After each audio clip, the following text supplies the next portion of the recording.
Fala galera, tudo bom? Meu nome é Joana Baença, eu sou a pessoa por trás da Numerac, vim aqui fazer mais um tour no deck com vocês. Hoje eu vou trazer para vocês o Delos, esse deck aqui, tá? Ó, o Delos. Esse é um deck que tem aproximadamente 6 centímetros por 10 centímetros, então é um deck relativamente pequeno, eu cabe inteiro na minha mão.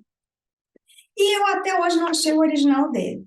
O que eu compro é lá na Shopee, no AliExpress, vem da China, né? Então ele tem a mesma qualidade daqueles que vêm da China, para quem também coleciona decks, como eu sabe do que eu estou falando, é uma qualidade um pouco inferior, tá? Mas as imagens são super fofas, lindíssimas, e eu vim mostrá-las aqui para vocês, tá? Eu vou começar com os arcanos maiores, estão aqui já na ordem bonitinha.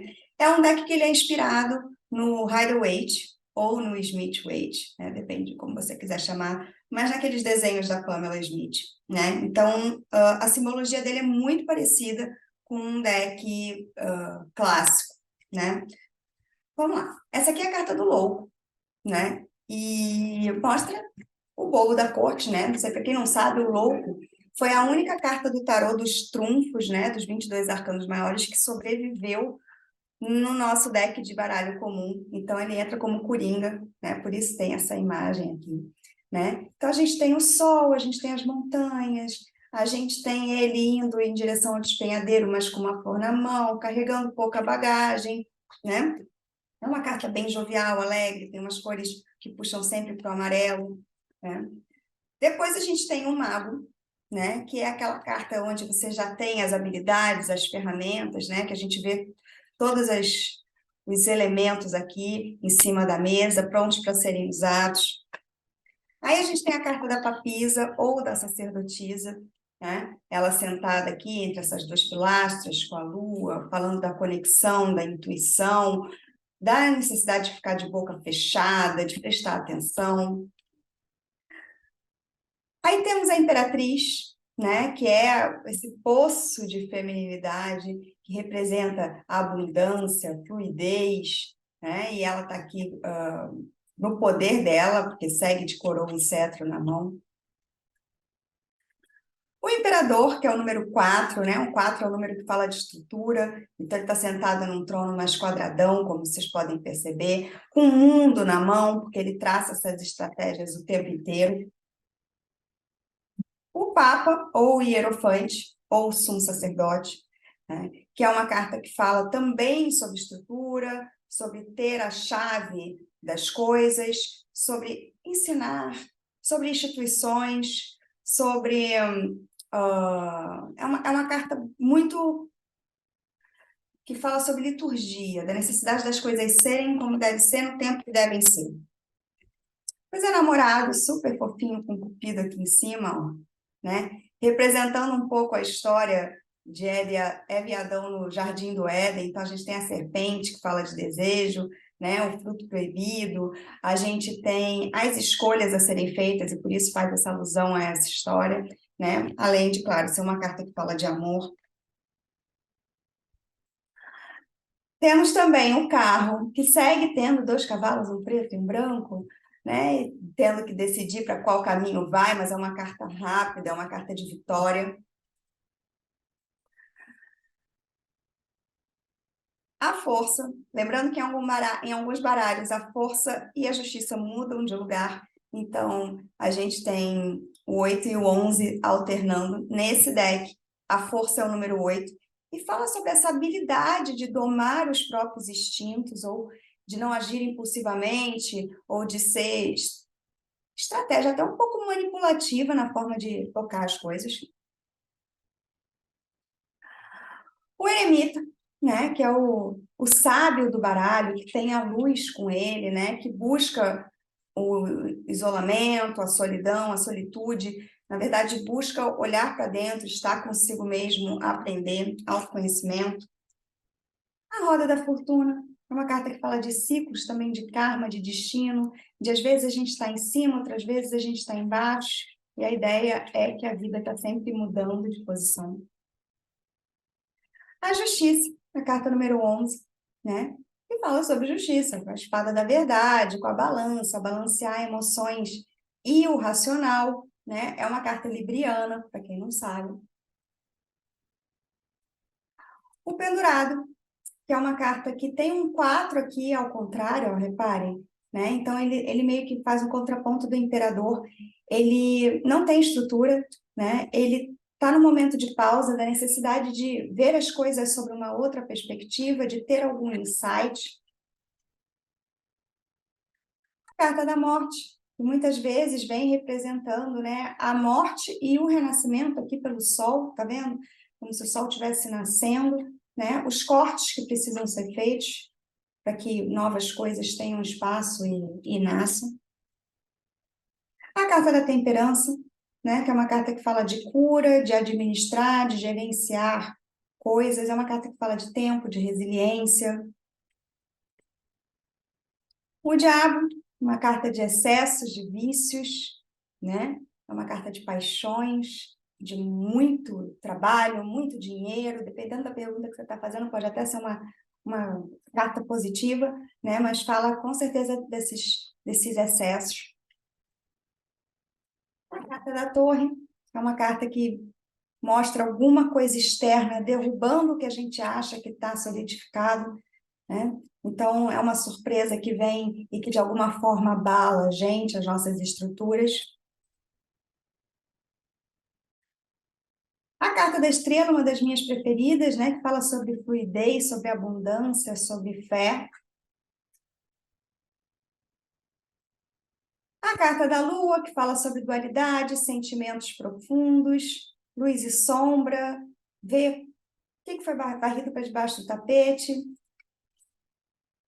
A carta do sol, que é outra das minhas preferidas, né? Que toda a simbologia dela é sol, girassol, né? Às vezes tem gêmeos, às vezes é uma criança só, mas sempre falando dessa jovialidade, dessa alegria, dessa plenitude, desse sucesso. A carta do julgamento, né? Que fala sobre o aviso de uma nova era, sobre separar o joio do trigo, deixar para trás o que não serve mais, abrir espaço, pedir perdão. E a carta do mundo, né, que completa o ciclo, que tem essa plenitude, tem os 4 elementos aqui representados, né? É você terminar algo para poder começar uma nova jornada. E aí a gente volta para o luto. Vou começar agora os arcanos menores, né? Vou fazer material mental, sentimental, espiritual, ouros, espadas, copas e paus, né? Quem é meu aluno sabe que a gente tem uma aula só de arcanos menores e de elementos lá no curso básico de tarô da Momerak. Aliás, é um curso que está sempre começando, a cada 2, 3 meses a gente tem turmas novas. Se você tem vontade de aprender tarô comigo, clica nas minhas outras redes sociais, fica ligado, ativa o sininho, as notificações, se inscreve, porque a gente está sempre divulgando esse curso básico, né? O curso básico, ele tem 22 aulas, ele é incrível, né? Vários anexos, várias coisas complementares e uma apostila com mais de 150 páginas maravilhosas. Vamos lá. Naipe de ouros, plano material. Então, a gente tem o Ás, né? Que é o surgimento, a oportunidade, o investimento, né? O 2 de ouros, que fala sobre gerenciar, equilibrar, né? É um certo malabarismo de lidar com mais de uma coisa ao mesmo tempo. O 3 de ouros, que fala sobre equipe, trabalho em equipe, planejamento, organização. O 4 de ouros, que vai falar de um apego, né? E é um apego que atrapalha a fluidez, porque uma vez que você está apegado a algumas coisas, você não consegue abraçar outras novas coisas. O 5 de ouros, que é uma carta que fala sobre necessidade, passar necessidade, passar fome, uma carta que fala de falta de saúde, porque o naipe de ouros é um naipe que trabalha bastante essa questão de saúde, também de posses materiais. Então, o 5 ele vem num conflito bem ruim, porque é a falta, o conflito, a ausência dentro de uma área importante. O 6 de ouros, que fala sobre equilíbrio, sobre doar, sobre ser generoso. O 7 de ouros, que fala sobre já ter plantado e esperar para poder colher no tempo certo. O 8 de ouros, que fala sobre aperfeiçoar, melhorar, trabalhar. O 9 de ouros, que é uma carta que fala sobre independência, sobre luxo, sobre alcançar os seus desejos. O 10, que é uma carta que fala sobre tradição, sobre família, hereditariedade, coisas assim. O pajem, que fala sobre boas notícias, sobre novas propostas. O cavaleiro de ouros, que fala sobre uma coisa estável, em ação, porém lenta, né? Com uma certa... um caminho estável pela frente. A rainha de ouros, a grande matriarca aqui do baralho, né? Uma mulher generosa, uma mulher dedicada, uma mulher forte, uma mulher estável. E o rei de ouros, que vai falar sobre maturidade, sobre posses, sobre alguém que chegou onde precisava chegar, onde queria chegar, né? É um bom pai, um homem fiel, né? Todas essas características. Vamos para o naipe mental agora, que é o naipe de espadas, né? Então, a gente tem o Ás de espadas, que vai falar sobre o insight, o pensamento, o pensou, falou. O 2 de espadas, que é um naipe, que é uma carta que vai falar sobre embates, sobre conflitos, sobre não enxergar uma saída. O 3 de espadas, que é a carta da traição, a carta da decepção, né? O coração todo esfaqueado. O 4 de espadas, que é a carta da pausa, do se curar, do ficar quietinho um pouco. O 5 de espadas, que é a carta de frequências diferentes, né? Cada um está fazendo uma coisa diferente nessa carta, então não existe uma unidade, existem um conflito de vontades, de fazeres, não tem um foco.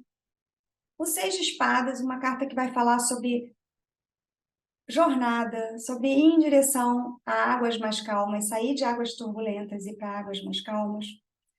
O 7 de espadas, né, que é uma pessoa que faz as coisas meio que no calar da noite, por debaixo dos panos, enquanto está todo mundo dormindo no acampamento, ele está roubando as espadas. O 8 de espadas, que é uma carta muito forte de crença limitante, porque você se sente numa armadilha sem saber para onde ir, e muitas vezes é uma armadilha mental, porque a gente está no naipe mental. O 9 de espadas, que fala sobre tristeza, angústia, insônia, né? Pode falar sobre depressão também. E o 10 de espadas, que é o fim dessa dor, né? É um fim, mas é uma carta que tem um fundo bonito, que fala que pior não fica, então a partir daqui as coisas tendem a melhorar. O pajem de espadas, que para quem não sabe é o stalker do baralho, né? Ele tem essa mente aguçada, mas tem um pouco de malícia e fofoca também. O cavaleiro de espadas, que é uma carta que fala muito de ação, de partir para cima, de lutar pelo que você quer. A rainha de espadas, que é uma rainha mais racional, fria, objetiva. E o rei de espadas, que é um rei também bem distante, frio, racional, mas é maduro, né? Então já não está naquela ânsia do cavaleiro, porque já amadureceu um pouco. O naipe sentimental é o naipe de copas, né? Então a gente vai falar sobre sentimentos aqui, o Ás falando sobre sentimentos que fluem, abundantes, transbordam. O 2 de copas, que vai falar sobre relacionamento, compromisso, sociedade, né? Sobre pares. O 3 de copas, que vai falar sobre celebração, união, comemoração. O 4 de copas, sobre estar entediado, sobre não observar as oportunidades que estão sendo oferecidas. O 5 de copas, que vai falar sobre luto, sobre arrependimento, sobre focar no que não está dando certo, sem dar atenção para as coisas que ainda estão bem. O 6 de copas é uma carta que fala um pouco de nostalgia, que fala de oferta, que fala de saudade. O 7 de copas, uma carta que traz um pouco de ansiedade, porque tem muitas escolhas a serem feitas e a gente, porque tem muitas escolhas, não consegue escolher de forma racional. O 5 de copas, que fala sobre deixar para trás algo que não serve mais. O 9 de copas, que todos os desejos realizados, né? Quando você alcança de fato tudo que você queria.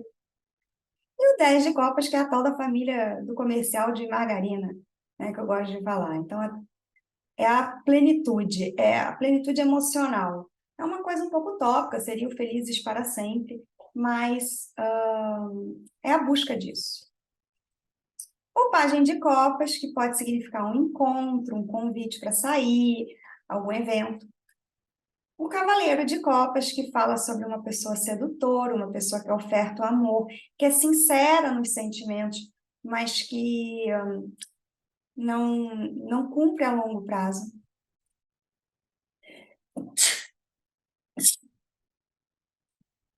A rainha de copas, que é uma rainha super conectada com a intuição dela, né, mas que guarda alguns segredos, por isso que a taça muitas vezes está fechada. E o rei de copas, que é uma pessoa carinhosa, amorosa, né, é uma pessoa que valoriza os sentimentos. E por último, o naipe de paus, que é o naipe espiritual, né, mas que também fala de ação, também fala de criatividade, de conexão. Então, o Ás traz essa ação e também a criatividade e também a conexão espiritual. O 2 de paus, que fala de um certo alinhamento, mas de um planejamento para conquistar algo mais adiante. O 3, que já é o colocar em prática o que foi planejado no 2, né? É o ir buscar. O 4, também é a carta da chama gêmea, que é a carta do 11 e 11, né? É uma carta que também pode falar de comemoração, de estrutura, de celebração, de casamento. O 5 de paus, que é uma carta que fala um pouco de conflito, principalmente conflito de ego. O 6 de paus, que é uma carta de vitória, né? Gosto de comparar ela a seleção brasileira quando chega no carro do corpo de bombeiro depois de ganhar, que todo mundo sauda, né? Reconhecimento e recompensa. O 7 de paus, que é uma carta que fala sobre se proteger, né, de alguma coisa. O 8 de paus, que é uma carta extremamente rápida, que pode falar de viagens, pode falar de mensagens. O 9 de paus, que é uma carta que fala de um pouco de indecisão, se a gente não sabe se vai para um lado, se vai para o outro, se coloca, se tira, né? É uma carta lenta e um pouco pausada. O 10 de paus, que fala sobre fardo, carregar mais do que poderia se estar carregando. O pajem de paus, que mais uma vez vai falar de mensagens, boas mensagens, mensagens rápidas, trocadas.